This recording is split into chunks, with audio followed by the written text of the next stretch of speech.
difference here. They're both banning Miracle Rogue, but it's the Control Mage for BunnyHoppor and the Taunt Druid for Glory. Yeah, those are the differences in terms of the decks, but even within the decks, there are still some... Q-block as well. But even looking just at their Shutterwalk Shaman lists, I mean, this is... They're night and day. It's the same change we had yesterday, where, you know, one player was going with card draw, the other player was not. And so with Glory, he's running the Prince Keliseth version loaded up. In BunnyHoppor, he's got the Murmuring Elementals, the Wild Pyromancers.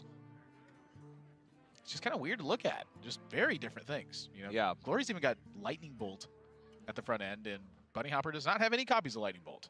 Yeah, I feel like Glory's is much more well situated for playing against other control decks because he's still got all the card draw. He's still got the Hemet to accelerate that combination. He just has a much more consistent early curve and can actually put on some pressure early on in the game and force tools out of BunnyHoppor's hand that otherwise wouldn't have to be used, potentially delaying his game plan. But we're going to get into Control Mage versus Shutterwalk Shaman to start things off. Yeah, not a very good matchup for both played against with Control Mage to start. Yeah, I mean, I think he can... I don't want to say that. I was going to say maybe he can expect to lose to Shutterwalk Shaman anyway, especially this version, but he actually does have a few good matchups, and that was one of the reasons why BunnyHoppor said that he thinks that maybe even Glory has a slight advantage in the series.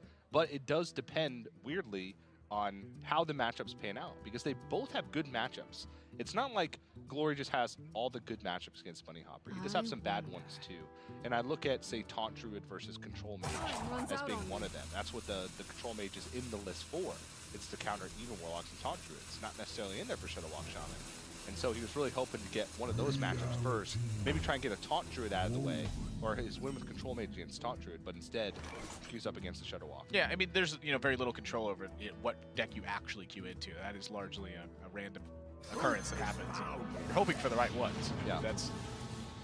You'd much rather see Miracle Rogue against that, but obviously that not being in the lineup, you gotta, it happens. Thinking like a mirror match, maybe. Yeah, I think it'd be ideal. I think in the mirror match situation, BunnyHoppor's much better situated. Perhaps. He's got a Bog Shaper. He does have a Bog Shaper. He's got a Murmuring Elemental. He does have a Murmuring Elemental. But Glory has Prince Keliseth. I don't know. It's tough. It's tough. But of course, you can see BunnyHoppor playing the turn 1 Arcane Artificer. One thing that usually doesn't matter is your armor total.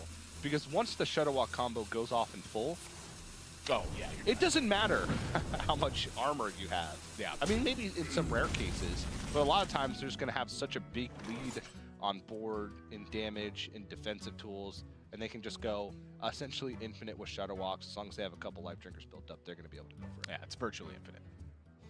Yeah. You die before they hit the 9th one. So he just throws it out to try and get, some early contest going on. He also does have a second one in case he wants to gain some armor later, but he wanted to make sure that he didn't fall too far behind on board early, because it is possible, even though Shutterwalk's a control deck, the Keliseth version does allow it to scale up the curve quite nicely. It's true. Notice that Glory did not play the Acolyte of Pain on this turn. He wants to ensure some form of card draw from it. If he plays it here, it's pretty easy for BunnyHoppor to shut it down. Like a Doomsayer, even something as crazy as like Coin Polymorph or whatever.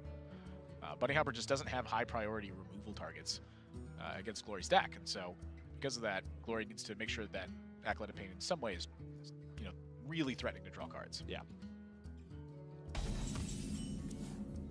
Goes for Sleepy Dragon.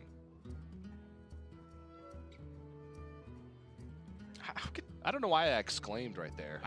Well, I'm just curious how it's sleepy, but it has taunt. Let me rephrase. Do you just see a sleeping dragon? You're like, oh, I'm tired of that. You just gotta get it. Let me rephrase. Pick Sleepy Dragon from the Silver. It's much more appropriate. It's that Derek Brown-esque attitude that I'm looking for. Yeah. Draws Meteor.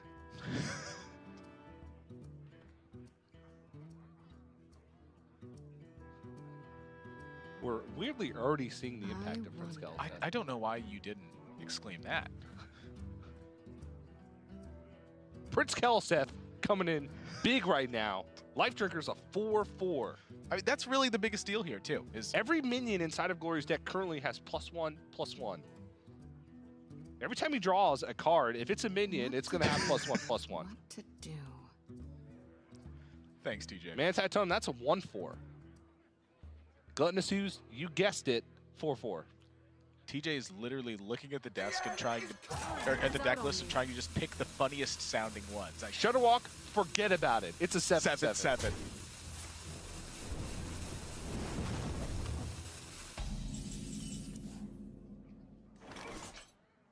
Yeah, we're rambling like idiots. There's very little happening right now at this stage. Most of it comes down to if Glory can draw a bunch of cards. Can he? Great. He's probably going to win in that case. Can BunnyHoppor muster up some sort of offense? And at the moment, Glory's, if he finds Hemet, that's also a way to draw a bunch of cards. Yeah. Look at Hemet as draw all the cards that cost less than 4 in your deck and play them at random with no effect. That's basically what it says right now.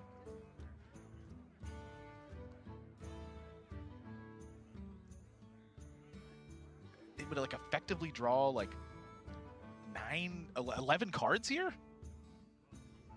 Lightning Bolts, a Glacial Shard, an Acolyte of Pain, 2 Farsights, a Gluttonous Ooze, 2 Healing Rains, a Lightning Storm, 2 Mana Tides, and a Mind Control tech. -4. 5. -5. Yeah, it's like whatever that is. Fails on the Raven Familiar too. Hex. The exact same cost as Polymorph now. That was the lowest cost spell in this deck. Huge buff to Hex that took place. This is the kind of offense that BunnyHoppor has to try to muster with. It's an abysmal matchup.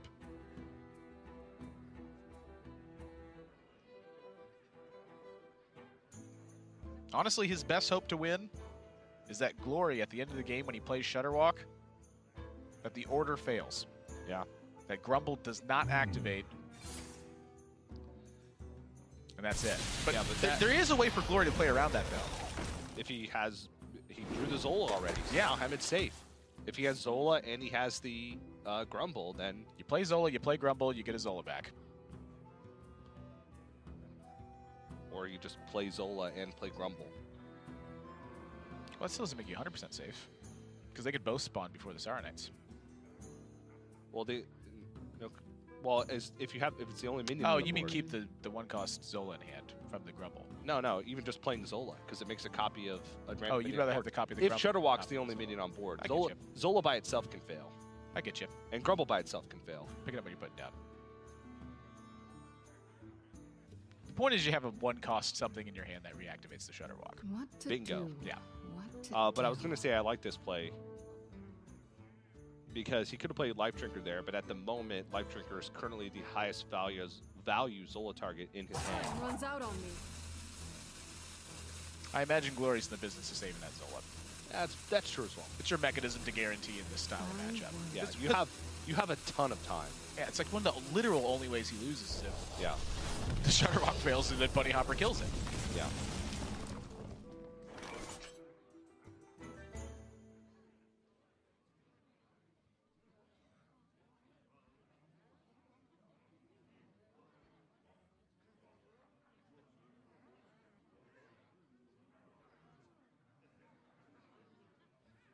I'm just going to play the one that's bigger.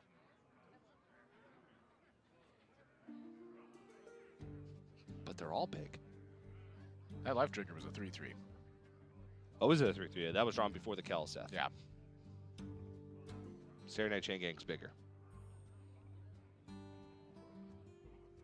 It's much bigger. What? It's over twice as big. He's trying to plan out his turns here. I wonder if on an empty board, Glory would go for Acolyte of Pain plus Volcano. Oh, that's what he's looking at. There is little time. Well, I'm just thinking. It is possible that he just totems up here. I wonder. Let the pain speak to me. I like the no totem. I really do. I think a lot of problems that people end up with this when they're playing Shudderwalk is sometimes hand sizing. And when you're playing a 4-health Acolyte, you could definitely end up with some hand size issues. Picture a Grumble way down the road. Say he has 9 cards in hand with that Grumble, and he needs to play it, pick up his stuff. True. That totem is going to block hand space for what he returns. I think Glory's really smart here to not totem, because the totems don't mean anything in this matchup. Yeah, also, just totems can sometimes get in the way of your combos later on in the game. because Zola chooses a minion that's on the board and Yep. copies that. So if for some reason he has to, say, replay a totem to make room for Grumble, as you mentioned earlier, then all of a sudden his Shudderwalk has a chance to potentially fail This was really smart if by Zola Glory. targets one of the totems. And now he gets to Yeah. play 2 4-drops if he wants. What to do? Then he gets to Grumble the Zola or Zola the Grumble.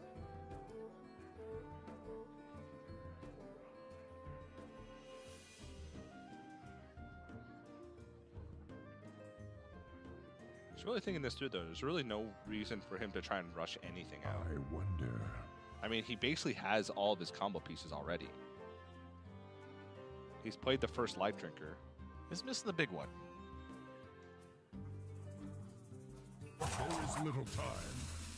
The big walk. Oh, well, yeah, but all the combo pieces that make Shudderwalk work. Now he's going to totem. I don't know.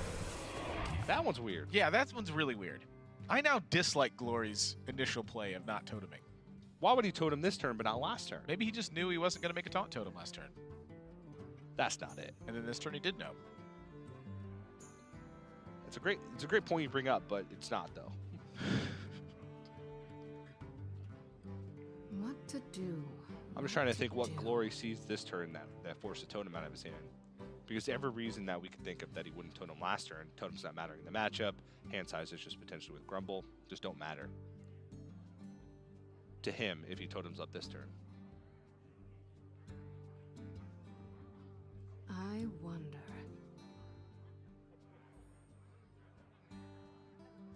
I'm going to play the big one.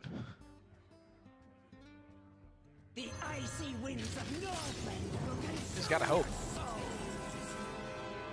Maybe that's what Glory was thinking about. Didn't need to totem last turn because Bunny couldn't play something, and now it's going into a turn where he can play something big. We could have coined out an 8 last turn. Yeah, but he's not going to coin out an 8. So he just knew he had that premonition. He just had the read. Sometimes you just got to put the read on him. Just flex on him. Get in their head a little bit. Yeah. BunnyHoppor's probably thinking the same thing that we are, and he's probably spending time in his turn thinking about why he didn't totem up the previous turn, but totem up this turn. Yeah, maybe just doing something wacky just to throw his opponent off. The TJ strat. Yeah, I do wacky stuff to throw TJ off all the time. All right, well, here we go. Now he's going to get the Zola. Yep. And that now guarantees the Shudderwalk cannot fail. Once more.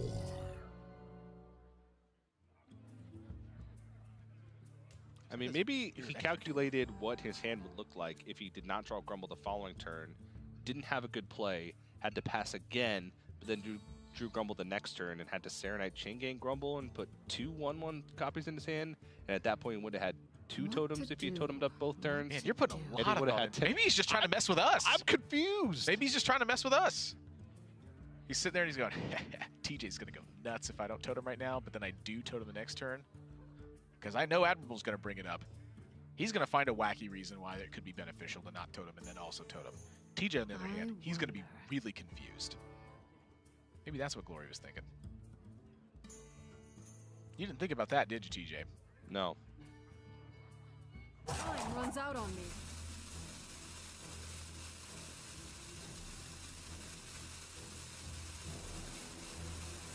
I wonder. Time's looking about out. I mean, I respect BunnyHoppor for going through this and trying to figure out a way to win, but you got to kill Grumble. You got to hit for 8. You just got to hope this stuff doesn't die. Which is a very bold call considering this deck is chock full of big old removal spells. He did potentially think that, there's no Hex because he saw Hex from the Ravens Familiar earlier on, and Glory has been playing from the right side of his hand a lot, but there's so much. I mean, what else is he going to do? He either tries to be proactive or he waits to lose. Like, there's only 2 real options. He's seen just about every combo piece. If he doesn't go in now while Glory has 16 cards left in his deck, when is he going to go in? Yeah. When he's more likely to have Shudderwalk, which just doesn't make sense. Yeah, So just keep plopping stuff. Just keep hitting. keep popping stuff, keep hitting. So is little time.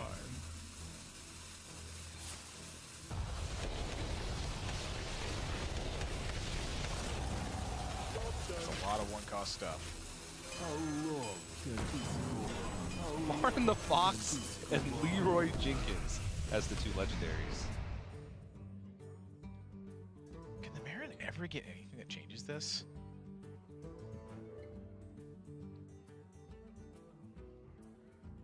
That's one like you have like Battle Cry, or you have like Discover a legendary, summon 2 copies of it. Like if you summon a Nozdormu on the turn that Glory's going into Shutterwalk, does that work? I don't think so.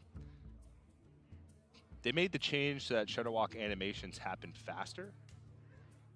This definitely takes a lot more than 15 seconds, though. What to do? So there's the Kobold. 3 That's mana what 6/6. changes the It cards in your replaces hand. your hand with legendary minions. Time runs out on me. There's the Goblet that draws a card and fills your hand with copies of it.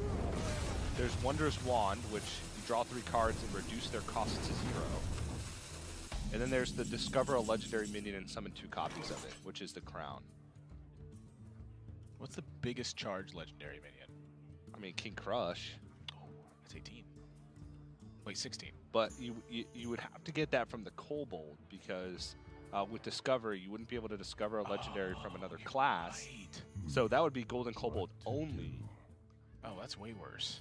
And on top of that, you'd also have to just rely on playing Marin and then killing the chest. Which you can't do in the same turn. He's got a Voodoo Doll, Oh but my he can't do goodness. both those in the same turn. Well, Farsight's into Shutterwalk, Yep. so his time's up. How long can this go on? I don't know, Saturday Night Chain Gang. I don't know. I don't know how long it can go on, but it's not going to be much longer. No. So is little time. I should meet you.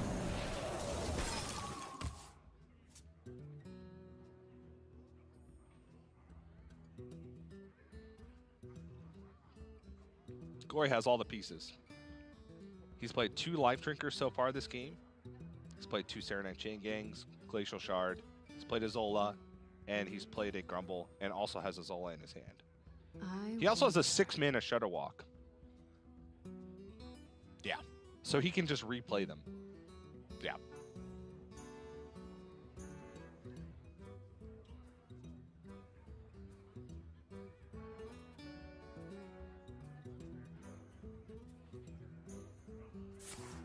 And even if BunnyHoppor left his board up and he Shutterwalked and Zola hit something else, he has the redundancy Zola in his hand to be able to guarantee that he gets a bunch more copies. Took a long time to get to this point, but this was pretty much the result from the start of this one. This is by far the worst matchup across the board for BunnyHoppor. Just not going to win this one. Yeah. Big Spell Mage is meant to interact with big minions, not big hoppers. Rumble happened last. That's going to be game just there. BunnyHoppor concedes. And like his best matchup in the group. Yeah, I can see it. Yeah, The because Killing All Day and Lee on the other side both have odd Paladin and a little bit faster lineups, whereas BunnyHoppor has got that kind of control, kind of anti-control thing going on. Yeah, I can see it. Yeah. To me, if you show up at a tournament where a lot of people are playing anti-aggro and you have the least greedy of the anti-aggros, you just got outbuilt. Yeah. That just happens. Sometimes it happens. Glory's piloting good old Cube Warlock. His next power spike went down a little bit with Possessed Lackey moving up to 6 mana. You don't have the super crazy shenanigans on turn 5 anymore. You still have Skull and Minari, but there's counterplay to that. But it is a better tournament, or not a better tournament deck, but it's still a good tournament deck. Oh, yeah. Because if you can build your lineup to target specific things like Glory was trying to do, I mean, he's trying to target the defensive stuff. And the defensive stuff, he doesn't need his own defensive stuff. So the extra healing on Dark Pact going away isn't necessarily needed. Yeah, sure, Possessed Lackey gives you your spike turns a little bit later. But the goal of the deck, and that's to make a lot of threats and then resummon those threats with Blood River Gul'dan to try and finish the game. That core is still very much so there. Yeah. So, something that I think is quite weird about the deck, though, is since even Warlock's had its birth, this deck, I feel like Cube Warlock loses to even Warlock a lot. Like, I feel like if you don't land Skull of the Minari, sometimes you just get beat up by him. You don't have strong ways to counter Mountain Giant. Sometimes even if you Skull Minari, you still get beat up by it because they just play their threats a turn or two sooner than you play your threats. Yeah. And that's a bad thing. I think the presence of Doomsayer really matters a lot in that one. Yeah. This matchup, though, I am curious to see how it pans out. You know, like the even Warlock versus big Spell Mage, a lot of times what you're trying to do is you're trying to chain together just 2 threats. And as soon as the second one hits the board, a lot of times it can be a compounding issue and you end up getting damage through turn after turn in that scenario. Yeah. Glory, his game plan relies a lot on Skull of the Minari sticking. And you can already see BunnyHoppor has the Gluttonous Ooze in hand. So he's got that checked. So then you look at the rest of it, and then how does Glory actually win the game from there? And the ways that I'm looking at it is it's like, goodness, I don't even know. Like, it seems so hard for him to actually stick a threat to the board and then do something useful with it. BunnyHoppor's going to have so much time. Yeah, but, I mean, your time goes away quickly. And this matchup is not as prevalent as, you know, it once was, where Cube Block was a driving force in the metagame. But Cube Warlock still, by the data, which I know admirable. I know, it's a tournament, it's not ranked play. Cube Warlock is favored. You don't have to tell me. They have a lot of stuff. What is your point? I'm really lost. I don't know. What was the last thing I said? You said, I know admirable, a string of thoughts that I had yet to even understand where you got them from me because you hadn't even said your point yet. And then you trailed off and said, they have a lot of stuff. I really like Cube Warlock. I think that was my point. What about when your Skull of the Minari gets blown up? That makes the win rate go down slightly. And that's really the thing. The first big check is Skull of the Minari. If BunnyHoppor can check Skull of the Minari, I think it's really hard for Glory to win. Yeah. If you can't check Skull of the Minari, I think it's really hard for BunnyHoppor to win. And so when you account for that, Skull of the Minari, you can only play one of them in your deck because it's a legendary. Yeah. So you're not always going to have it. And then when you have it, about that same amount of time, BunnyHoppor's going to have Gluttonous Ooze. I think that leaves it, in my opinion, favored to BunnyHoppor. Because you don't go into the matchup not knowing that it's Cube Warlock. You go into the matchup knowing it's Cube Warlock, and I think that changes the whole scope of the thing. That's a great point.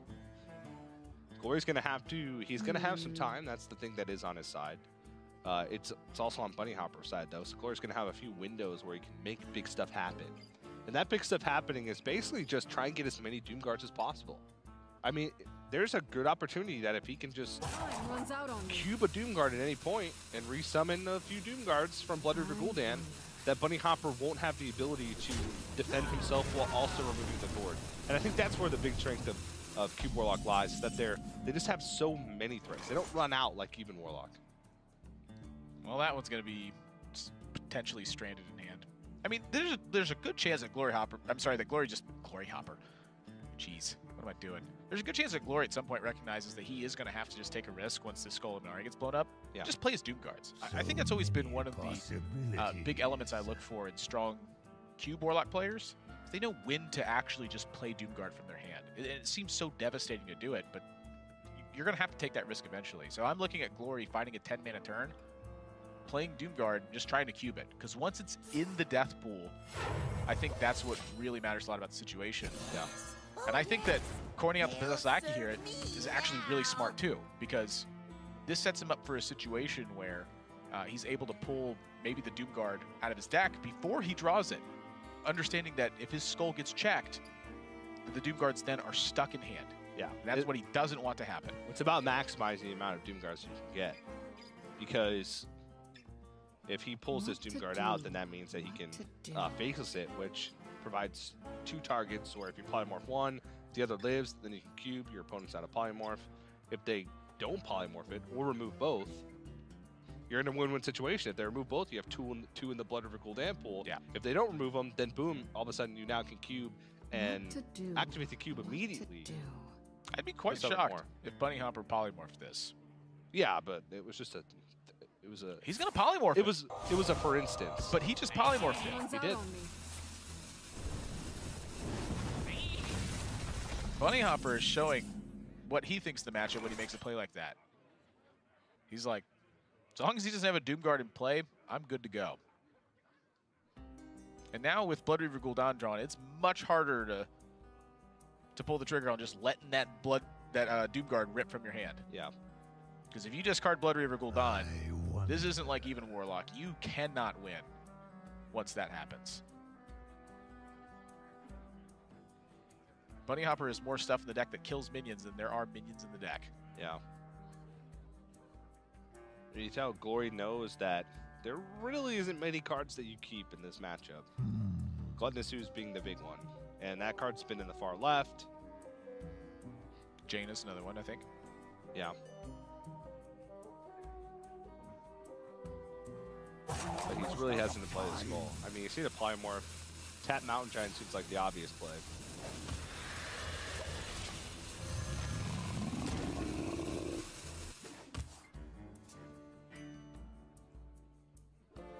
It's about the easiest turn BunnyHoppor's going to have for quite some time. Yep.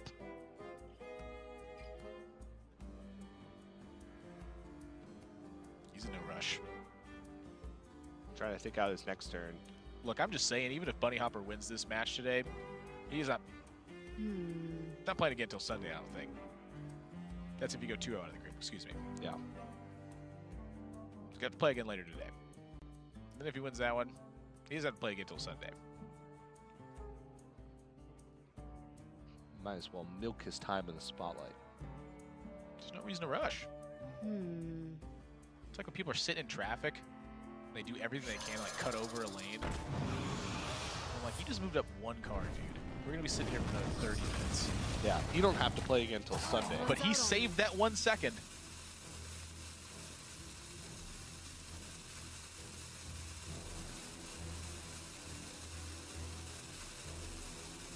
I think we can come up with a better analogy. Did we come up with that one? You're taking credit for my great analogy now? Is that what you're doing? No, I wasn't. I was just saying. I get it.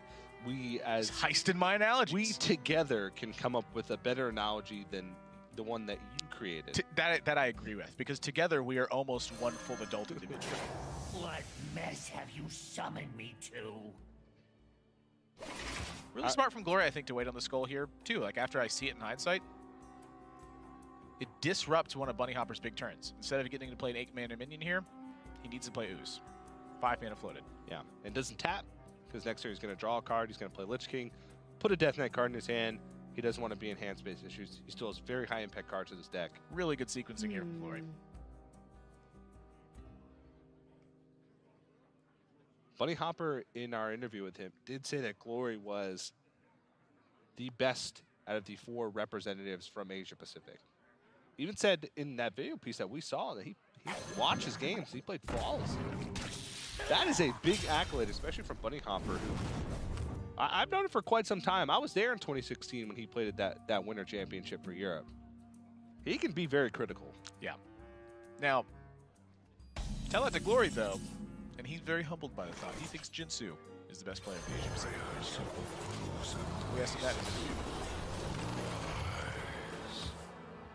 Doompact, not so good. But Doompact can be good. can be. If you get into a fatigue scenario, you have no cards left in your deck, it's just 5-mana remove, because it doesn't put you further into fatigue. Yeah. It removes a card from your deck. It doesn't draw a card from your deck for every minion removed. True story. So you get into fatigue and your opponent has a board full of water elementals. Boom, Doompact. They're all gone. No downside. I think to me one of the big ones here is that BunnyHoppor is just going to be playing Jaina here so often. Like, now you look back to the skull and when he didn't play it, and now he's played it here. Yeah. Look at the chain effect that's happening. Like, if BunnyHoppor plays the Frostlich Jaina here, Glory has a lot of opportunities to make some crazy stuff happen. He does. Say he cubed the Lich King and played Prince Taldaram on the cube. Wow. And Polymorph's already down. That means that Glory would be guaranteed at getting 2 Lich Kings back from one of those 2 cubes. That's right. Now, those would not be resummoned later on with Blood River Gul'dan, but sometimes getting enough Lich King cards can just get you there. That as well. I mean, you know, you just find some Death Grips and Death Grips to keep minion. Yeah. I mean, BunnyHoppor's terrified of this Lich King.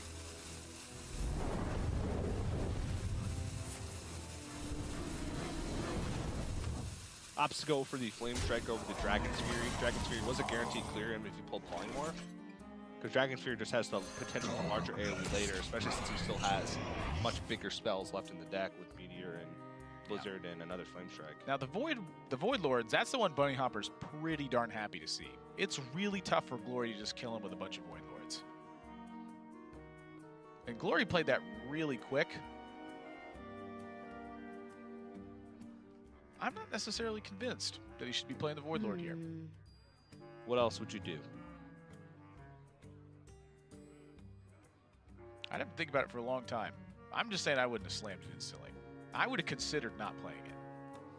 But then ended up playing it. Probably. Because I had 9 mana and it's a 9 mana card. But I would have really thought about that Doom Guard. Do not fear. I mean, I guess that's a good point. I always hate when I'm in traffic and those people just try and do everything they can to get one car in front of me. Ugh, I hate those people. That's a perfect analogy, TJ. See, we came up with that one together. Where did you come up with that?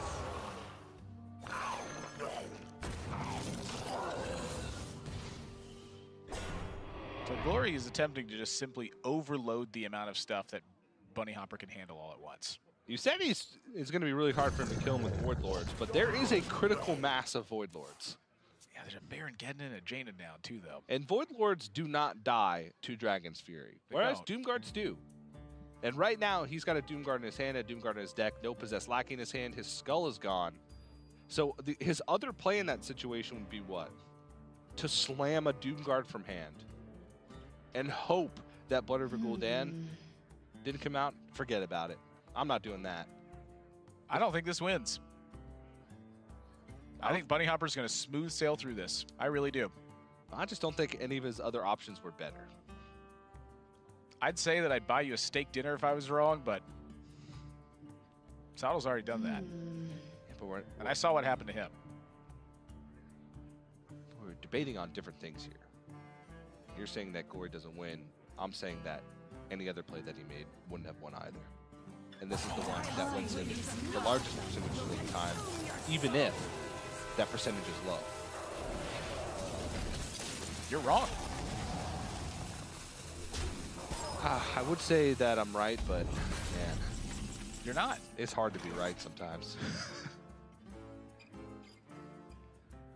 Being right is really hard. It's really hard. I'm probably wrong right now, and I'm not even really thinking about it. Which I guess is kind of the point. I'm lost. I don't know. So he could have a board full of Void Lords here. You Prince Doom Pact? Yes, you Prince the cube, trade in your Void Walkers, trade in your cubes, and then Dark Pact your Prince Tal'Daram that is now a cube, and you have 6 Void Lords. Wait, can't you just Prince and then attack face and do the same thing?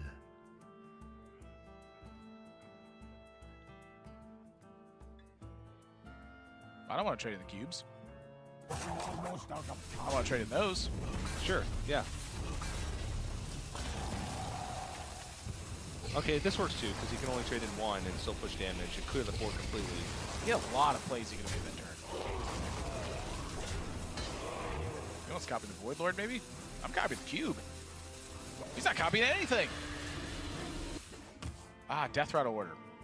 Because the 2 Void Lords get summoned, if he plays the Prince Tal'Daram, he's going to get so many Void Walkers on the table that the Prince Tal'Daram, copying a cube, won't actually summon anything.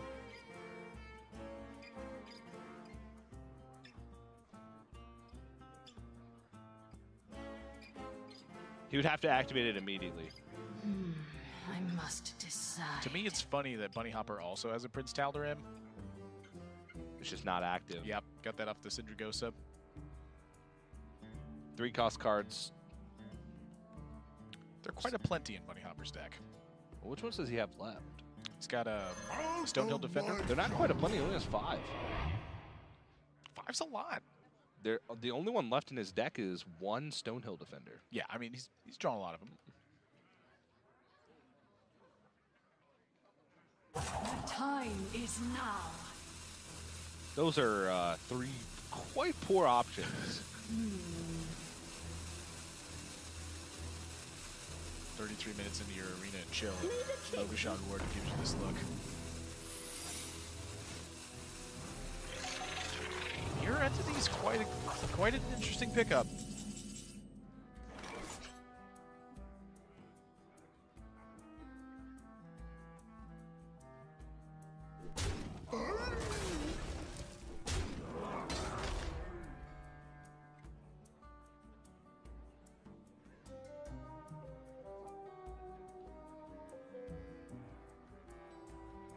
This is just a long, slow battle.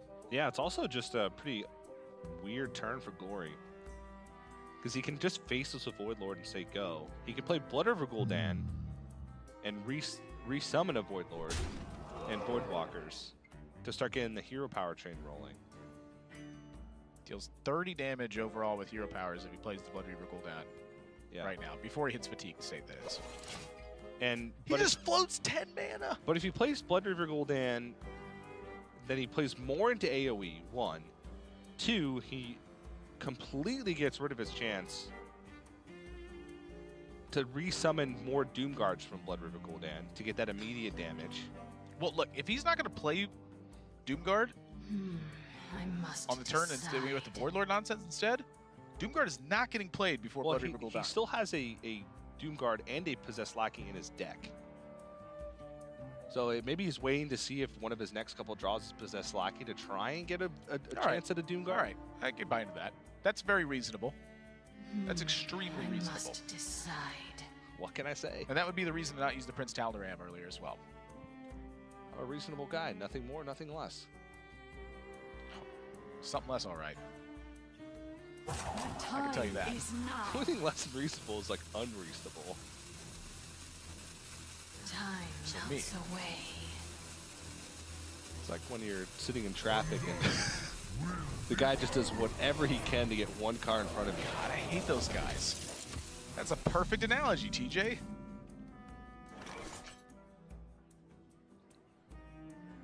Second Dark Path. So up until this point, Glory was pretty much protected from AoE. That's why we saw him float 10 mana last turn, because there was really no way for BunnyHoppor to get past the cube and then try and AoE down the Void Lords. But now Glory's in a position where BunnyHoppor could reasonably ping off his cube and then AoE and completely lock up his board and lock up his Void Lords. I don't know, but I'm looking at Glory and something's cooking up. I can see those eyes moving around, So and many I can see thought going through his head. I would hope so. And he's trying to come up with something really creative. That's what it feels like to me. Let's do the same, shall we? Almost out of time.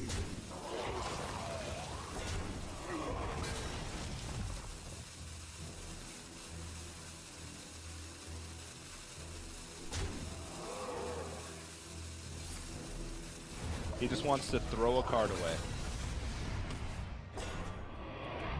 Why not? BunnyHoppor's just taking damage every turn. The one thing that this does do is give over a water elemental. But at the same time, Glory's probably thinking, well, I need to get rid of a card from my hand. Anything that I do just plays more into AoE. Time If he melts has away. Dragon's Fury, which is likely, he's probably going to pull a 6-mana spell because that's the slot that has the most spells with Meteor and Blizzard. Then I could trade in he could trade in one of his 2/2s and ping off anyway. So it's likely that he'll be able to find a way to get a water elemental anyway. So I might as well just throw away a card, keep the status quo. If BunnyHoppor doesn't deal with this board, I keep pushing damage. If he does, then I can start playing stuff.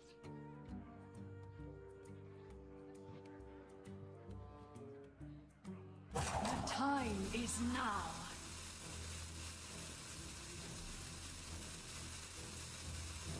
I just feel like I'm in the same situation earlier. It's just hard to have a bad play here. You'd have to intentionally make a bad play to have a bad one here for BunnyHoppor. Setting up for potentially the polymorph off of the Dragon's Fury with this one.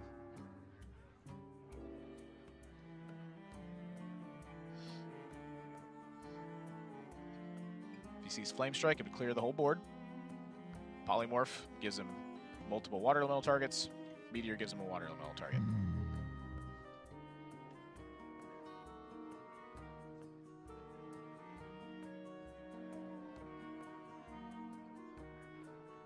Glory's got a whole lot of nothing worth doing right now.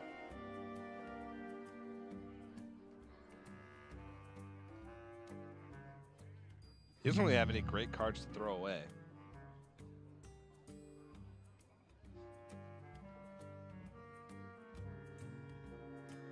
Defile? Does he need Defile ever? No, but Defile deals... A lot of damage to his own board. Yeah, it deals 3 damage to his Void Lords. I wonder. The end is coming! Whoa. The end is coming! Well, that plan is all of a sudden... Yep, you can't cube.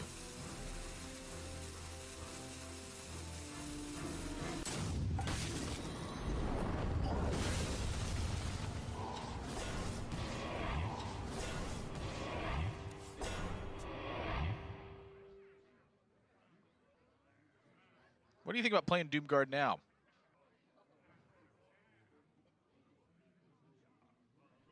You know, like 7, 8 turns ago, whatever it was. I don't know.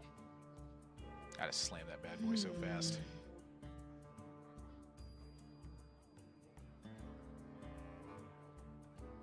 Just 3 damage at a time just doesn't work against big spell mage. I hope you like my invention.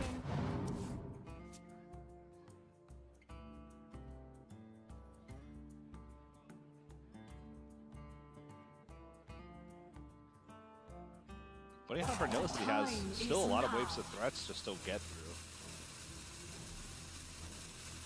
It's about, is this board worth the high cost AoE? Dragon Spheres are all of a sudden also starting to be on the brink of...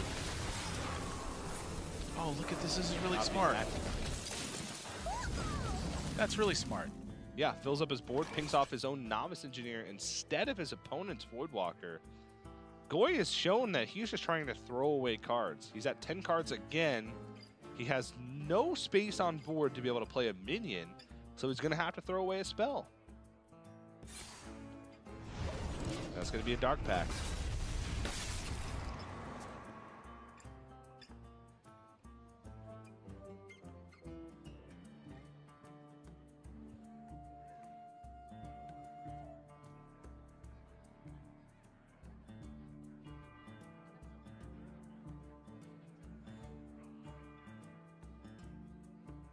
Time melts away. I'm struggling to see anything that wins Glory of the game.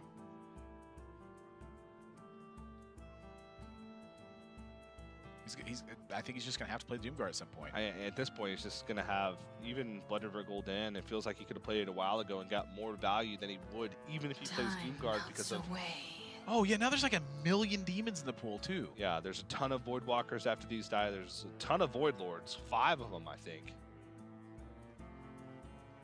The time is now. I think BunnyHoppor played this Baron because he just doesn't know what to do. I just really I don't have to do anything, really. I guess I'll just hit him. Yeah. He could have actually got a second Water Elemental. Which I kind of liked. I kind of liked leaving all the He demons could have in had play. 2, 3, 4 Water Elementals in the Baron Geddon instead of 1 damage to face. I mean, this has a chance to summon 7 Voidwalkers. It's a very low chance, but it could. Has a chance to summon 5 Void Lords. It does. A lot of demons in the pool. 1 Void Lord. Yep. I mean, not that it matters too much. It really, I mean, I think at this point the game honestly has taken its course where I think the important moments happened. You know, BunnyHoppor nailed the skull with Ooze.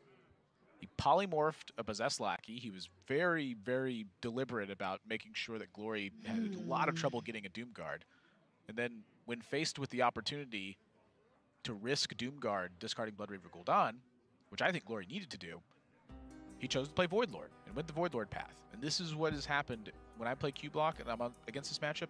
Every single time I've gone the Voidlord path. It has never worked for me. Time melts away.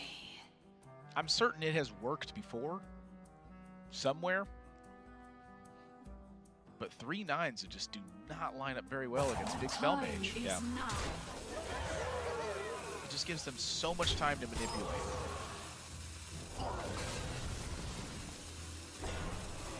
And BunnyHoppor, in order to remove this board, I mean, barely has to use any resources. Flame Strike, which is the most expensive and the lowest damage AoE out of what he has. Well, I guess Blizzard, but Blizzard buys him return, so effectively higher over the course of 2.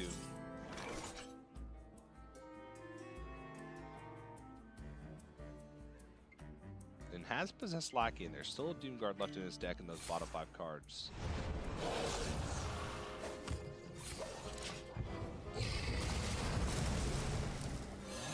Oh yes, they'll serve me now.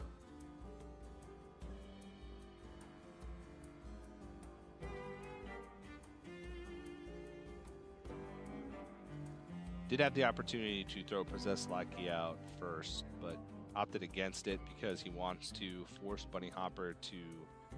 He wants to untap with it. Yeah. Possessed Lackey's what it was. He wants to Hellfire and then copy it. And so BunnyHoppor's going to Dragon's Fury, say no, and then if he sees a Doomguard pop out, he's probably going to polymorph it. There's also a Voidlord left in the deck. Yep. So now you make a Water Elemental, gets challenged. Glory's deeper into fatigue. It's looking pretty darn checked to me. Hey. Yeah, but what, it's just so expensive to be able to do all that stuff in one turn. He's got to have something stick. How likely is that? Very unlikely. It's incredibly unlikely. My hunger grows. When you're sitting in the hot seat, nothing's given. I mean, you just got to go for it. Eventually, something's going to stick to the board. You hope.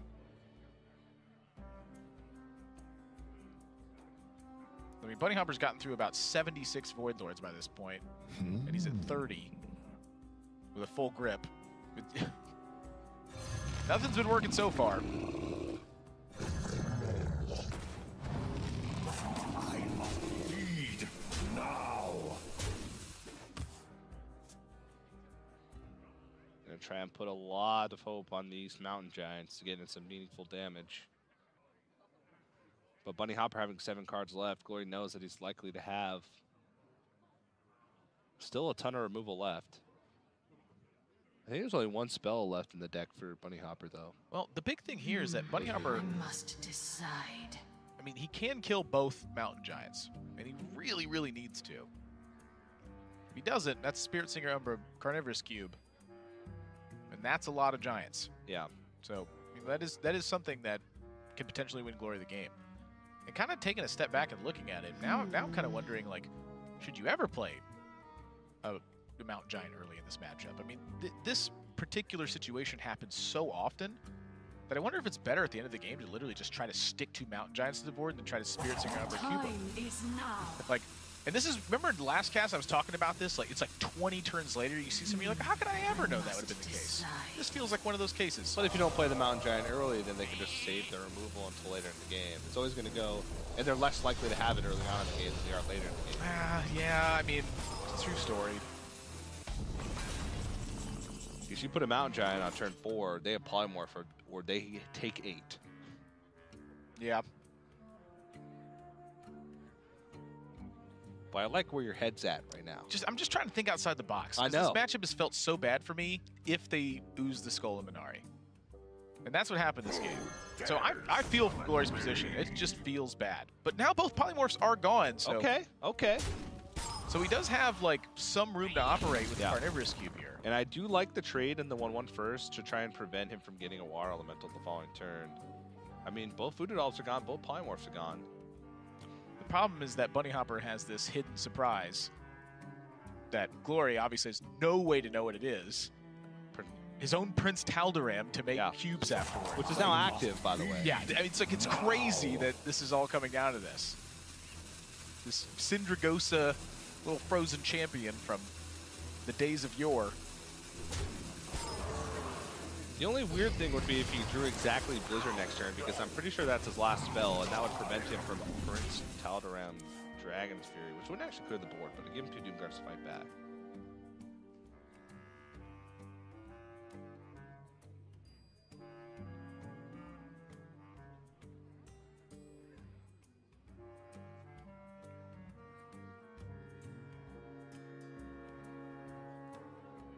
Out of my jungle.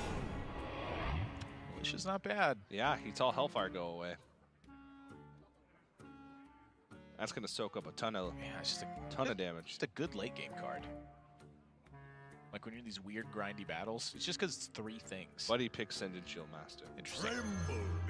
I guess he just wants something to play this turn to try to protect this cube. Yes. I'm almost out of cards. Oh yeah, you saw the Spellbreaker from earlier. Yeah, the So he doesn't get Spellbreaker. silenced, yeah. Glory had to play Spellbreaker on turn 4 instead of Mountain Giant because there was a secret on board. Right. And He didn't have to, rather. He chose to. He chose to, yeah. Just to play around it. There's so few secret targets. So few things to silence in BunnyHoppor's deck. If it was Mirror Entity, which it ended up being, then BunnyHoppor could have had a big swing and probably won the game if he had Polymorph and just had his own Mountain Giant on the board to start swinging. I agree. So, but he knows his cube is 100% protected in that spot. Smart. What's the last card in the deck from Glory? It's a Doom Guard, right? It is. You're right.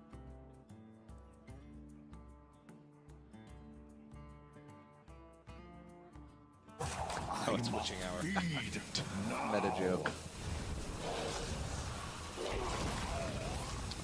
Oh, the last hurrah.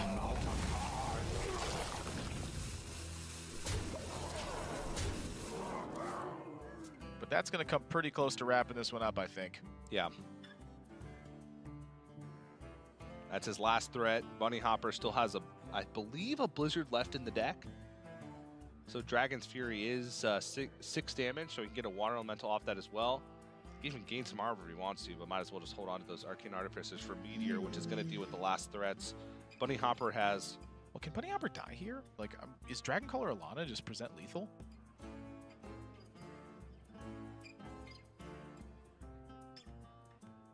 How would he die?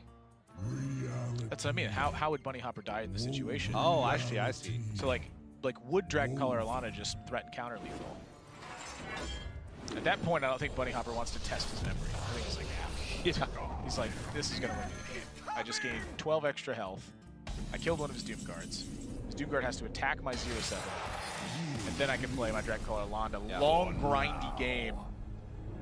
But I think that was somewhat spelled out by the tech choices from BunnyHoppor. Having access to Gluttonous Ooze early on, keeping... Because guess what? The Black Knight is a battle cry, and guess what? What? Shadowwalk repeats your battle cries. That's crazy. But on the other hand, I do love the way that Glory's built his Taunt Rune. It's pretty similar to everybody else's, but it's just lean. Get those Wraths out of here. What are those going to do against control decks? Give me an Innervate. The faster I get O-Card onto the board, the faster I beat people up. Yep. Now, this hand, maybe not so fast, but whoa, he does need some ramp. Don't underestimate how... Oh my goodness. Okay, I was gonna make a Sleepy Dragon joke, and I guess he heard me or something. Heard my thoughts. Sleep faster, Sleepy Dragon. It needs to sleep a lot faster, because right now Glory's operating on the fair mana curve. That's not how Druid wants to do it. No.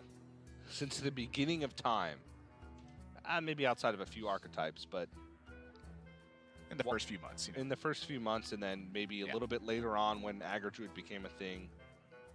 But other than that, Wild Growth has been quite a staple. And in recent times, especially with a smaller card pool after the rotation, even Nourish. Nourish is great. It's such a good card. Yeah. The only thing I'm wondering is, back in the day, did we undervalue this card? Little time. It's possible. We were talking about this earlier. Combo Druid. We saw a clip of BunnyHoppor. This is a good way to tie it to make it somewhat relevant. We saw a clip of BunnyHoppor playing in the 2016 Winter Championship back when it was region specific, and he was playing Combo Druid. And okay, end relevancy. Could you have put Nourish in Combo Druid and made it better? I don't know. We don't know. I really don't know. I just feel like charging a 4/4 was so much better. All right, end relevancy. Yep. Back in the game. BunnyHoppor's difference, as you noted it, no Prince Kel set, but does have Murmuring Elemental, Earth Shocks, and Ancestral Healing. One copy of Life Drinker. Only one. The Ancestral Healing is, I think, is quite core to having the Bog Shaper. Yes, in there. Bog Shaper's is a big boy.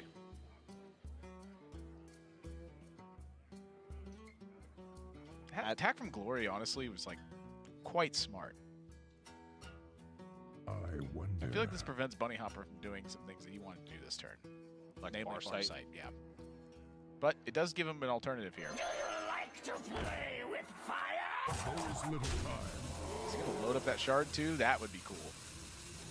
Just going into swipe turn. Oh no! But if he doesn't have swipe, you protect the Wild Pyromancer from second hero He power. doesn't have swipe. He takes 8. All right. Oaken Summons is a real card too.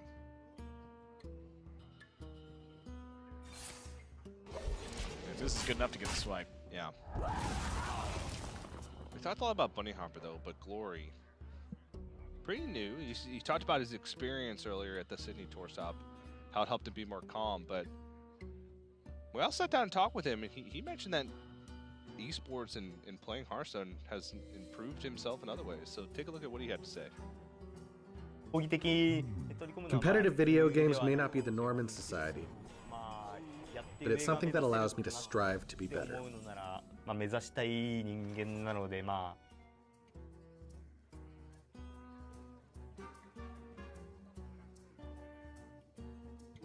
Can we ask him why?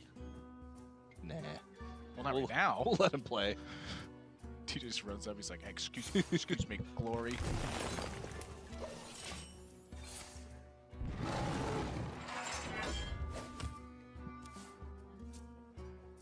He's been doing pretty well in Hearthstone, though, man. I gotta say, all the playoffs in 2017. As you mentioned, 9th at the tour stop, of course. Yeah, I was there at that tour stop. He was just a really quiet guy. He wasn't too quiet in the interviews. He was very talkative there. He was, yeah. I think that's part of becoming more comfortable in front of a camera. Yeah. As players continue to build that experience, just over time, I've noticed that certain players who the first time I saw them, they felt quite nervous. And their energy kind of came through on me. I was just like, man, he just looks really nervous. Making me nervous. Yeah, it's like they're just not like that anymore. Players that I've watched for years at this point.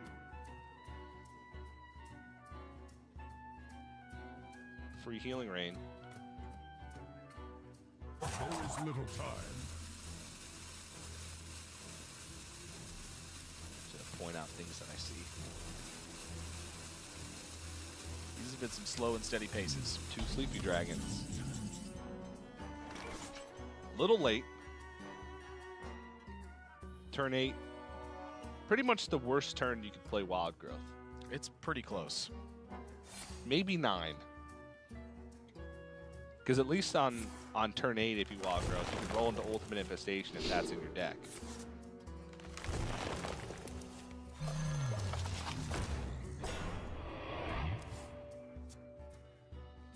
But picking up both Wild Growths and an Innervate going into turn 9, yeah, that's bad. That's a draw that BunnyHoppor's looking for.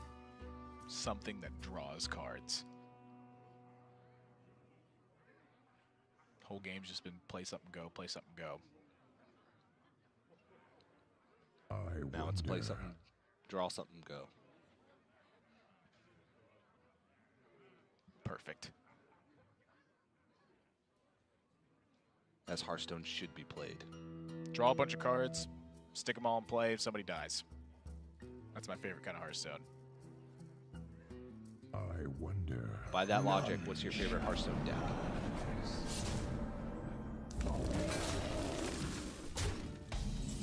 You know the answer to this. Don't worry. No. That's my favorite one, Standard. It's combo driven. Yes. Play some stuff, draw a bunch of cards, somebody dies.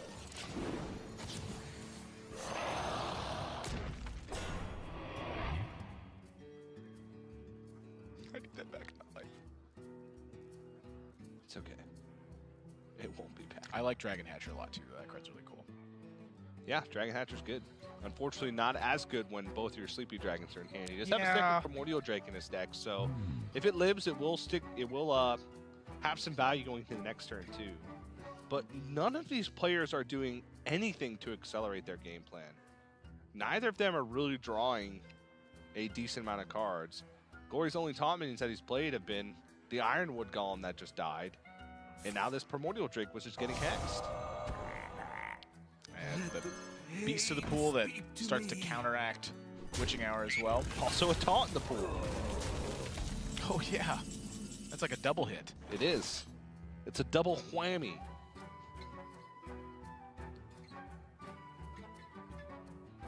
If you really think about it, BunnyHoppor is He's just beating him up. it's the anti-taunt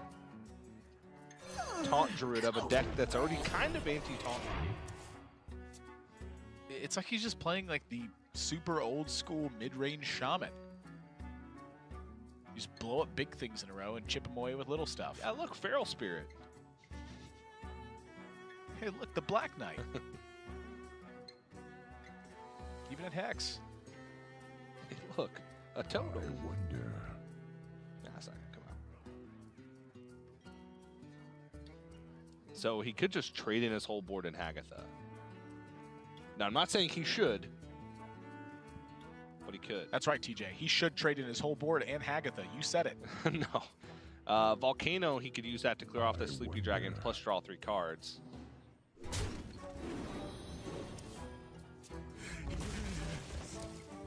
I think he's trading his whole board in Hagatha. Oh, jeez. Why would he attack with the Acolyte first? If he does trade off his whole board in Hagatha, that's like one of those moments where you randomly pick up a basketball and throw it, and somehow it lands in a I wonder. I should meet you. All right. No hoop this time. This is like when you tried to do it again and you just missed. Yeah. But Gore's at 14. That's one thing to point out.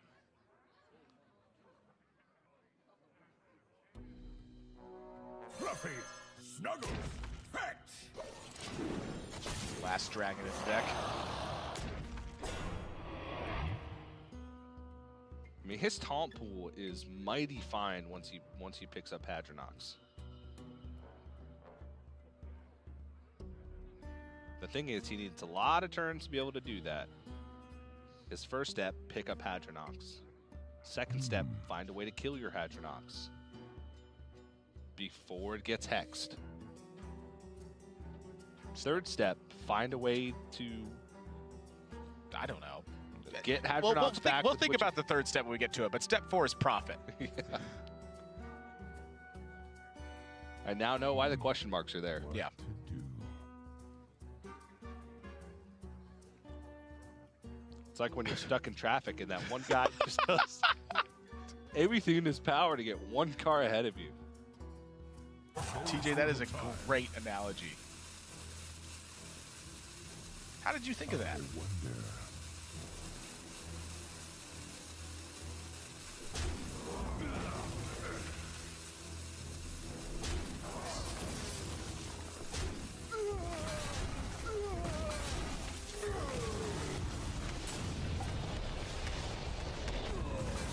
I think Volcano is my favorite innovation in the game.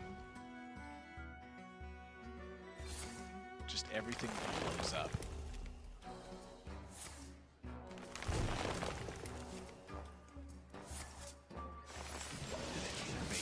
Power bring out a Sleepy Dragon. Yeah.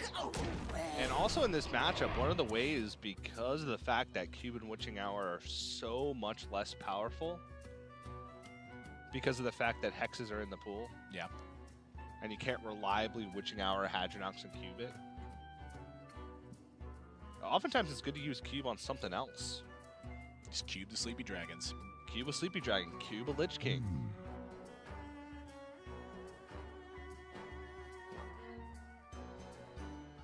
It's like a weird faceless manipulator. Yeah. And another thing to note is BunnyHoppor has been keeping his hand around the same size. We saw him be pretty reluctant to draw cards with Acolyte of Pain. On the turn we go back, Acolyte of Pain False Volcano could have put in a situation where Glory was able to overdraw too much stuff with Naturalize or multiple copies of Naturalize. He's been avoiding the burn. He's been actively avoiding the burn this whole time by keeping his hand around 6-7 cards. I knew eventually we'd figure that out. I mean, almost everybody saw what happened to Right, it just... at Asinto Law at HCT Seoul when he just got his... leaving an Acolyte of Pain on the board lost him the game. That just wasn't actively happening in my head. I wasn't putting those two pieces together. But as soon as you said that, I was like, yeah, that's exactly why. Because BunnyHoppor still needs some combo pieces left. He's got Murmuring Elemental. No Grumble, though. No Shudderwalk.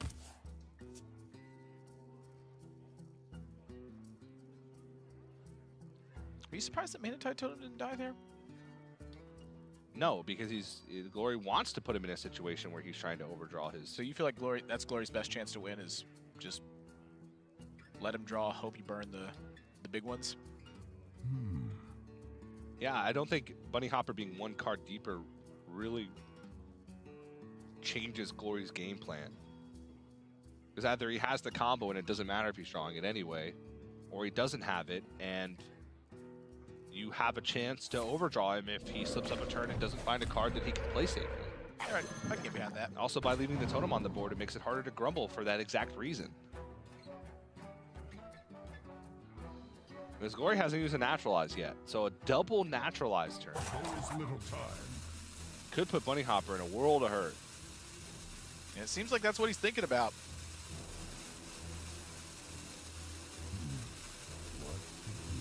I'm glad you spotted that, because I did not.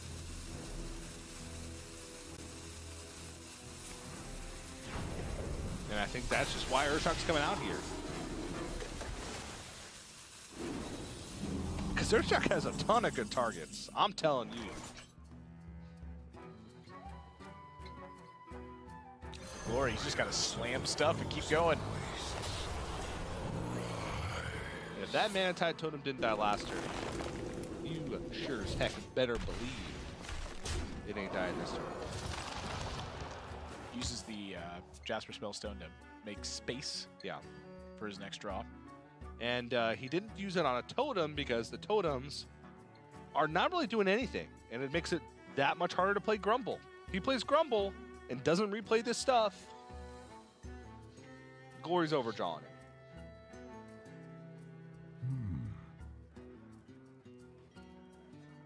This is like a tug of war. It is kind of like a tug of war. Or an intense session of seesaw. It is like an intense session of seesaw. Notice I'm not telling you that your analogies are good here. I'm just simply agreeing with you. That means I'm being facetious. Facetious basically means sarcastic. In other words, you're wrong. Bunny's just gonna go for a clear here. So the Murmuring Elemental's gone. And Lich King is also gone. Clever use of the Murmuring Elemental. Also, Good. Just gets that battle cry gone. Just needs to grumble. Glory, though, says, have your cards. Yeah, I'm gonna making summon a bunch of stuff. Primordial Drake, Lich King, and a frog. 2 Death and Decays, too. A lot of he's reach. Picking up damage. But the Bog Shaper Now, so BunnyHoppor can ensure that he has Grumble next turn. Yep. And the turn after that, the Shutter Walk, it goes off, no matter what. But is he dead? That's really the question. So the Bog Shaper can have Taunt, and he can heal himself. Perplexing. But is he dead? I don't think so. Death and Decay branching paths for armor to attack. So he goes +1 armor on the branching pass, or +6 armor and then +1 attack. I think an additional +1 attack would be more damage than the plus armor for the Ironwood Golem to attack, I believe. Because it'd be 5 points of damage as opposed to 4 points of damage. Well, Glacial Shard was one of the elementals drawn. There's the Grumble. BunnyHoppor goes back to 30. There's a Saronite Chain Gang.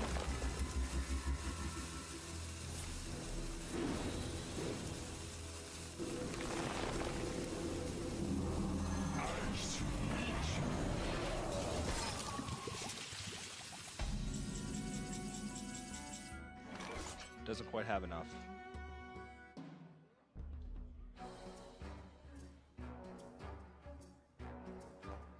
Do the Shutterwalks kill enough to stop this? Oh wait, is it enough? No, because this is only 12 damage on board 20. Oh, did you count the 6 from the Death and Decays?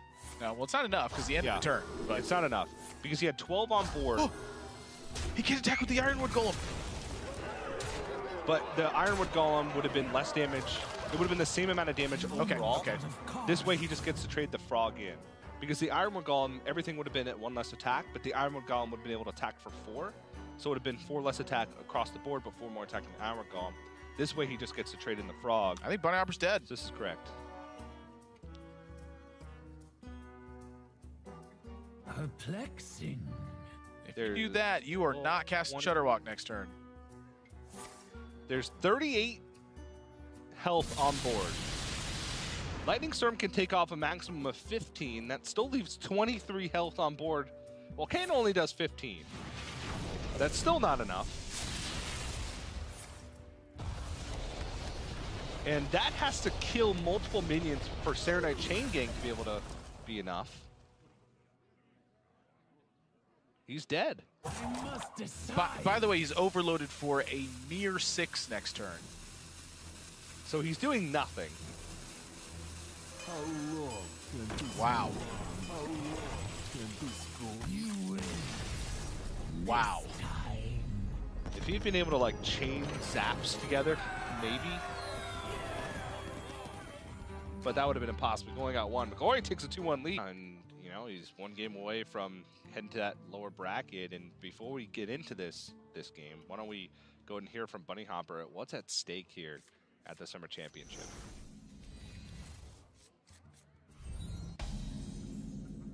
We have turned our curse into our strength. Yeah, so, yeah, you heard it there. You heard it right there. Apparently nothing's at stake. Everything's at stake. Declined to comment for He did. the question, TJ. He did. Normally we have him run over to the side real quick to a side camera and they say it, and we should just show you a pre-recorded image of it. You didn't see it, but we had someone run up and ask him what's at stake. And he said, no, thank you. I'm playing a Hearthstone match. You just weren't paying attention. That's why we purposely put the cameras just in their face so you can't see their hands or who's behind them trying to ask them questions. Next time, tab over, you'll see it. Even Warlock versus Cube Warlock. One Gul'dan is much better than the other Gul'dan. It's not even close. Possibilities. See what I did there? Not even close. Yeah. Because Glory's is way better. Because it makes Doomguard stuff. But once again, BunnyHoppor passes test number 1. Can he deal with Skull the Minari? Yes, he can. I thought you were going to keep chanting. I really did. I was about to. Doomsayer, smart play. Blocks the turn 3 Mountain Giant, of course. That's absolutely right. Even Warlock's the only deck in the game that consistently does that. Fair. Well, no, but Yes. There's other decks that can do it. Just not consistently. Yeah. I don't know. And it's not fair. Druid can do it with Witchwood Apple. Quite consistently, I actually didn't think about that. So many possibilities. But Glory's not playing against a Druid with Witchwood Apple in his deck. That's a true story. He's playing against an even Warlock with Mountain Giant in his deck.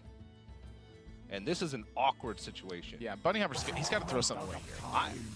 Because Spellbreaker is so valuable in the matchup. Wow. And I was going to say, BunnyHoppor looks like he's in the think tank, which means he's probably going to coin out that Spellbreaker, and he does. You know, I don't blame him either. You know, one of the ways he can win this game is, you know, Glory, Doomsayers, tries to rely on Skull and Minari to get through the game, and BunnyHoppor cracks it. Yeah, because BunnyHoppor, if he puts pressure on right now, and Glory plays Skull, that's an entire turn of doing nothing. Whereas BunnyHoppor is just developing over and over again. Yeah, so even when the Hellfire happens here, it is still some amount of progress.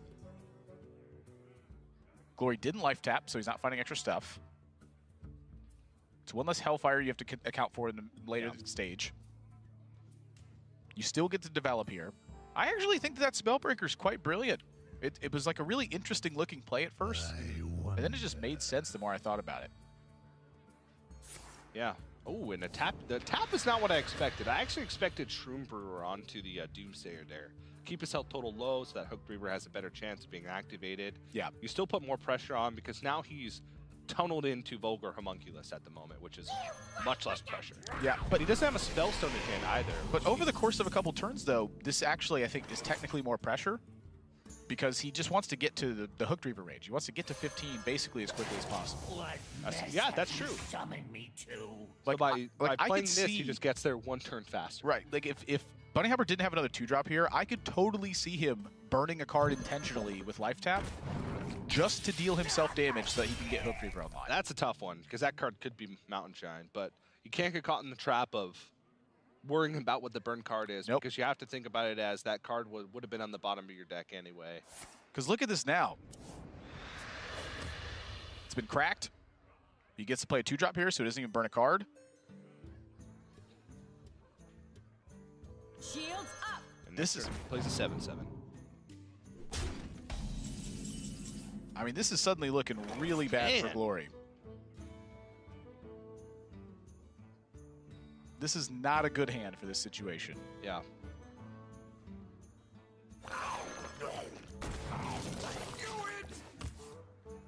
I thought he was going to Dark Pact it. I really did. Whoa.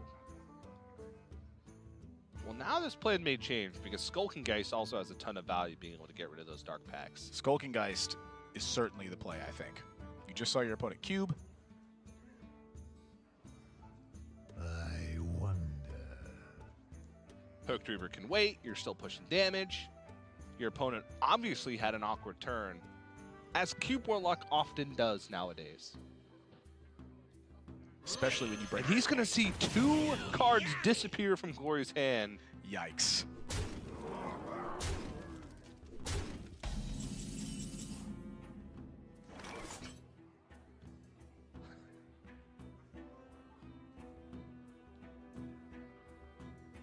Well, he can get a pair of Doomsayers I here. thought the Doomsayer's play was kind of clever, honestly.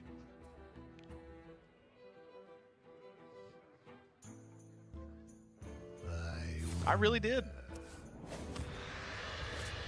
That skull getting broken, though, it just seems like it shut all this down now. Yep. I mean, imagine if Skull just stuck. To put him up and be dead. Yeah. He'd be very dead. It's so crucial to be able to break that card.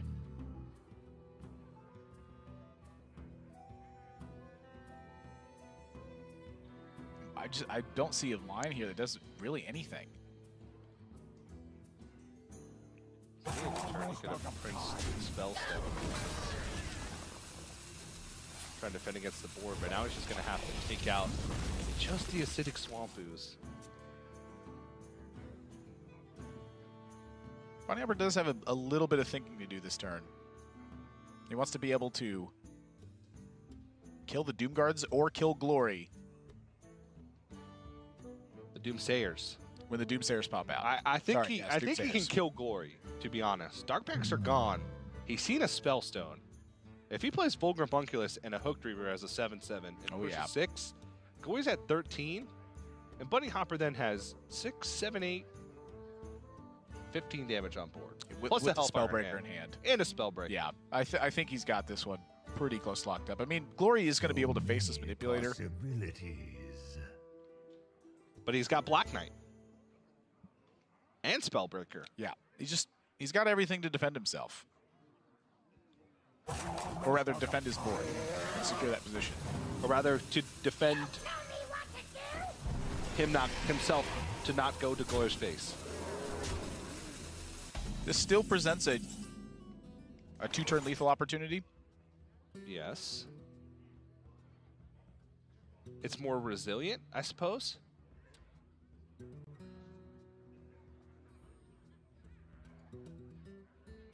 I don't know. There's me. Rip the Doom Guard. It's not a 2-turn lethal anymore. No.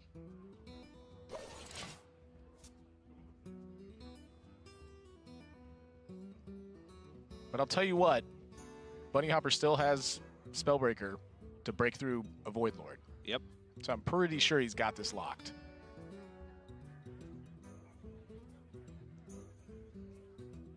I don't see any way out of this one for Glory. So many possibilities. Once Cube Warlock falls behind like this and has to play a Doom Guard from hand, it's pretty much over. So from Bunny's perspective, is the one way that he could lose this game like a Spirit Singer Umbra Cube?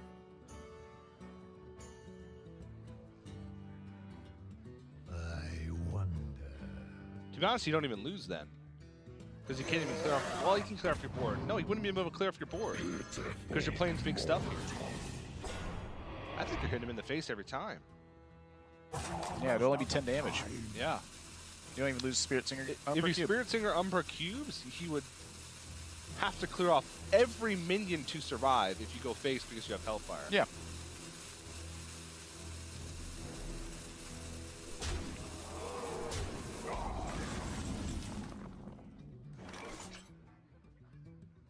Prince Tal'Daram.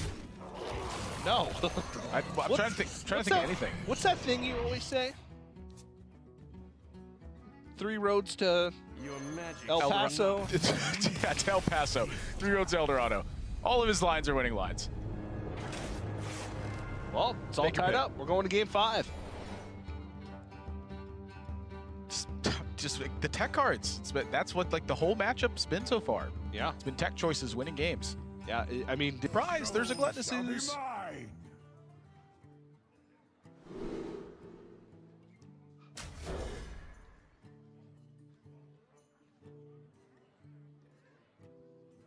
I don't know about this. This one feels not favored for BunnyHoppor for whatever reason to me. I know what it is. Probably just because it doesn't just feel felt like like his deck didn't do anything against the Taunt Druid. Yeah, I think that's why. I think I'm being actually biased right now. Like cognitive bias. Like I saw the last game where it just didn't do anything and died. Yeah, that's what's happening. This is a profound moment. He's becoming self-aware. Right before our very eyes.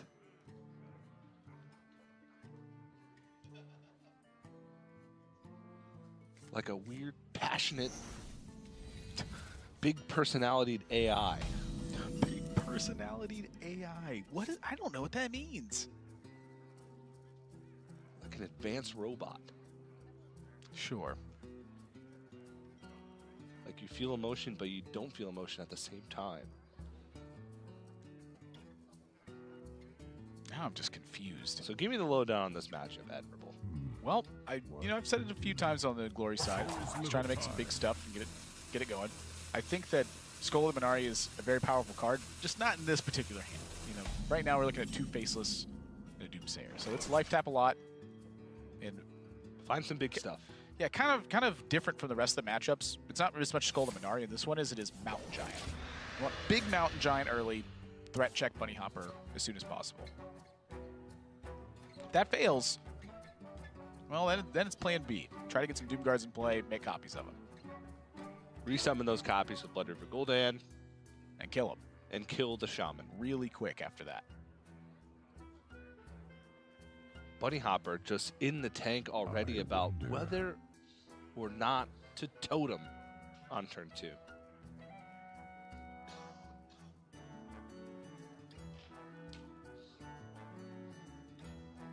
You know, something to note is like the mental resilience that BunnyHoppor has. Like, he has looked the exact same throughout pretty much the entirety of the match. If you're playing against someone who's doing this every single turn, do you ever get just, like, mentally fatigued a bit? I mean, Glory's also looked the same. He's definitely held a little bit more facial expression. They've both been stoic, and I even mentioned it in the Asia-Pacific playoffs when Glory qualified. The only time he showed emotion was when he qualified. True story. And BunnyHoppor's just a calm dude. No matter when you talk to him, he's always just, yeah, calm dude. But BunnyHoppor has grown a lot as a player over the past 2 years. You know, since we saw him at Winter, he's started to, you know, really get experience in a ton of tournaments. Yeah. Including team formats. He's got a lot of third places on his resume. WESG in 2016. Trinity Series. Trinity Series twice with his team of Virtus. Oh, yeah, that's right. It was Season 1 and Season 2. Yeah.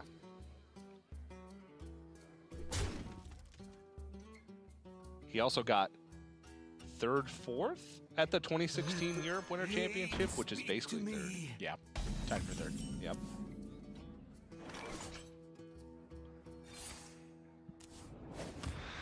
So BunnyHoppor's been waiting the whole time for this accolade to ensure that if Doomsayer hit, he could Volcano. That's what it feels like to me. I mean, it's either take coin, Volcano, overload yourself going to the next turn where you'll still have mana for Gluttonous Ooze to deal with Skull if it comes out and draw 3 cards. I want to look at Glory's hand for a second here, though.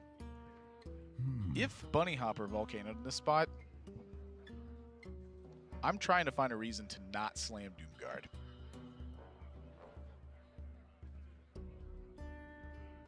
Yeah, he's gonna be on 3 mana. Maybe that's playing through BunnyHoppor's head right now. He's saying, "Well, I have the answer to Skull." I wonder. Because then, at the very least, Glory can face us at the next turn. At the top end, he picks up a cube either next turn or the turn later, and then cubes and dark packs. Yeah, using Coin Volcano would cost quite a bit here.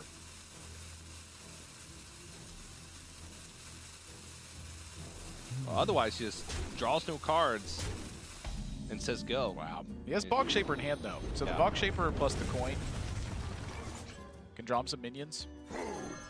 Or just slam Doomguard anyway. And honestly, I think this is the right call. Like, in this matchup, you have to kill your opponent as the Cube Warlock player.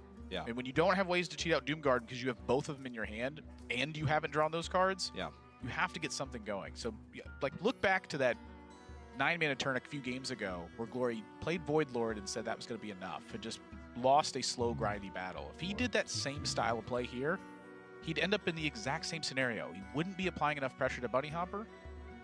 And as a result, his chance to win would just go down turn after turn after turn. They didn't have that pressure rolling. This, on the other hand, puts BunnyHoppor to the test, and it's not an easy one for him to pass. Has to Volcano. Are you thinking what I'm thinking? Yes. Slam it again. Yep. These cards in hand are not vital cards. Okay.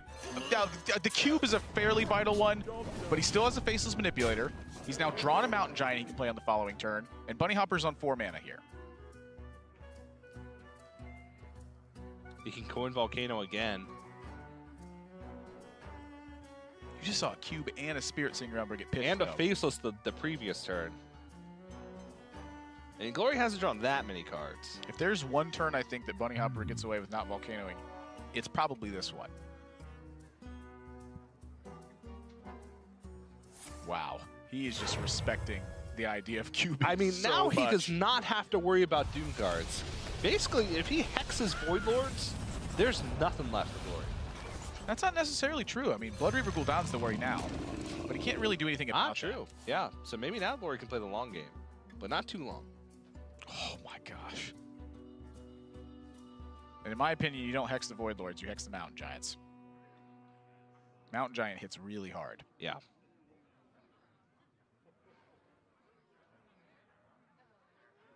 Void Lord, that's just 3. Nobody even cares about that much damage. Wonder.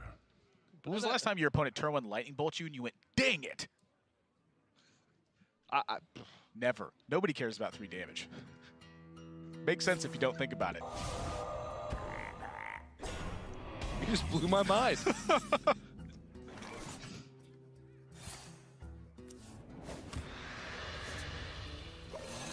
Oh yes, they'll serve me now.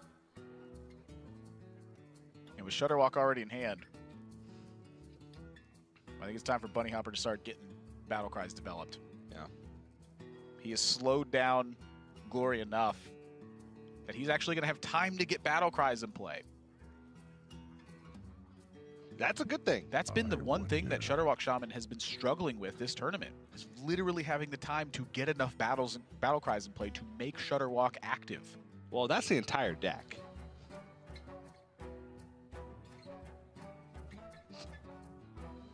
But it's not like they've struggled with card draw or with finding the right tools. It's always been time to play the cards. Yeah. Not drawing the cards in time, but right. Time to play the cards with it. I see. This go on. There's little time.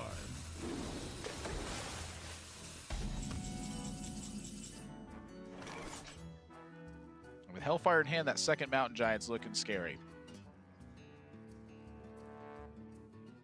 I mean, to be honest, he's probably going to go Hellfire Faceless here.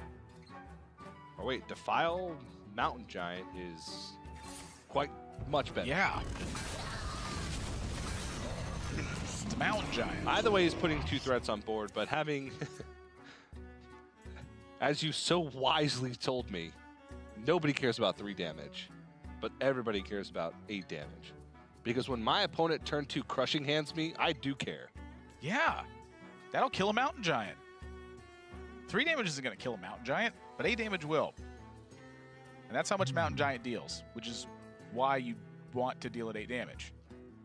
Something along those lines. The point is, 8 is a lot, 3 is not very much. Oh! Whoa! I wasn't even thinking about that! I just forgot you could do that! It's been a long time since we've seen that interaction. I have not seen that since 2013. I have not seen that since 2013.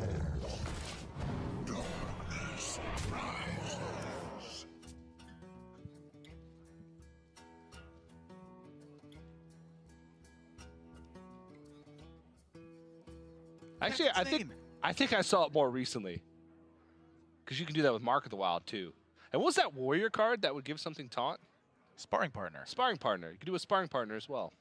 I wonder. I never play with sparring partner. 3's just not that very much damage. This was the payoff. Sparring partner. That was the butt of the joke. That's where we really got it. I wonder.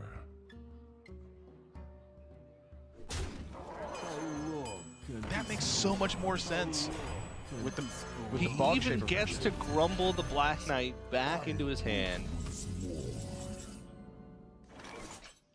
and kill another taunt minion.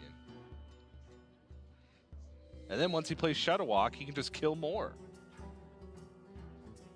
Yeah, Grumble being in play is a big one. I mean, Glory does need to kill this card this turn. If you let your opponent Shudderwalk with Grumble in play, that means they guarantee that the Shudderwalk keeps going. The other way, however, it does not guarantee the Shudderwalk keeps going. Unless he finds Blood Reaver Gul'dan. Unless he picks up Murmuring Elemental. Well, there's no Life Drinker in the pool, right? Not yet, no. So this damage is actually quite relevant.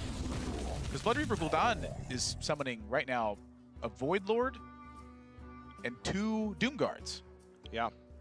So it's 10 burst just on the Blood Reaver Gul'dan. And with no Life Drinker attached to BunnyHoppor's Battle Cry pool yet. Plus a Carnivorous Cube and a Dark Pack still left in hand from Glory. We look at this game like, I don't know, 6 turns ago, it was looking quite bad for Glory. But BunnyHoppor, even with these creative plays, still hasn't been able to get the job done. Looks like he's going to stall the Blood Reaver Gul'dan perhaps by another turn. Can this go on? Because I think here the Gul'dan's looking quite weak. Yes.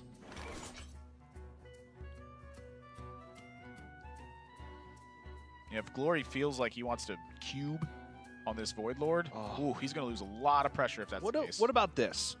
You Spellbreaker your Void Lord. Or no, first you Hellfire. Then you Spellbreaker your Void Lord, trade it into the Black Knight. Oh, you just don't want it to put One, Voidwalkers you in the pool. have a better chance. Yeah, you don't want to put more Voidwalkers into the pool. I think that's quite smart.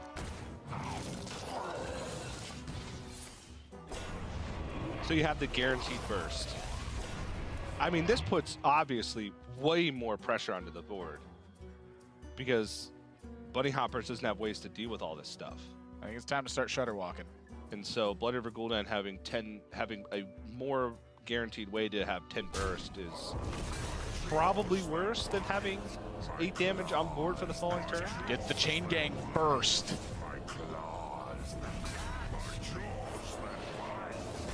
Okay, freeze a Void Lord. All right, there's another Shudderwalk. And he's still got another Black Knight activation, I believe. Nope. Well, he could play another Shudderwalk. None. I don't think he wants to. Because if he could end up putting more damage onto the board if his Black Knight kills the Void Lord. Yeah. Wait, so why did he not kill the Void Lord in that spot then? Because it would have put more damage onto the board. I see what you're saying. I mean, no health gain other than the Hagatha. And no Life Trigger in the pool, so he has no health swing from Shudderwalk.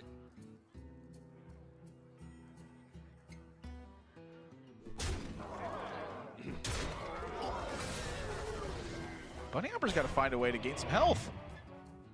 Yeah, he's Hagatha. Hagatha plus 2 Shudderwalks. He's got 2 Glacial Shard activations, so he's pretty likely to hit the Doom Guard to try and freeze.